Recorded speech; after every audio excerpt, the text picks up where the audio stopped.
नमस्कार साथीहरू, हजुर के छ हालखबर। आज चाहिँ म कहाँ जाँदैछु भन्ने कुरो तपाईँहरूलाई म भरे वहीँ पुगेर बताउने सायद तपाईँहरूलाई थाहा पनि होला त्यो ठाउँ। अब ढिला नगरी बाटो लाग्नु।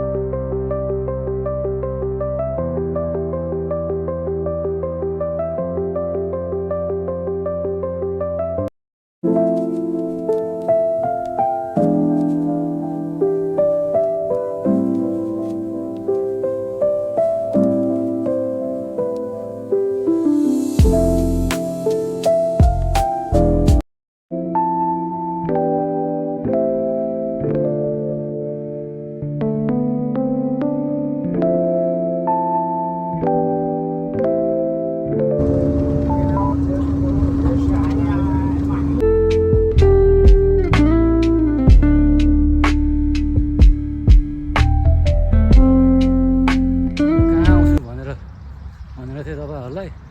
अब ठाउँ हेरेर तपाईँहरू आफै अनुमान लाउनु होला, कमेन्ट गर्नु होला कुन ठाउँ हो यो भनेर। सधैँ आइरहेकै ठाउँ हो कि पहिले म सधैँ यतै आएर यतै भिडियो बनाउने गर्थेँ। आजभन्दा 1 वर्ष अगाडि, 1 वर्ष त नभनौँ, त्यो 7-8 महिना भयो होला। अहिले चाहिँ ट्रान्सफर भएर अर्कैतिर गएर त्यतिखेर त्यति आइँदैन। आज 7-8 महिना पछाडि आइयो यो ठाउँमा। त उतै घुमिन्थ्यो। लुलु आयो सबैभन्दा ठुलो एरियाको।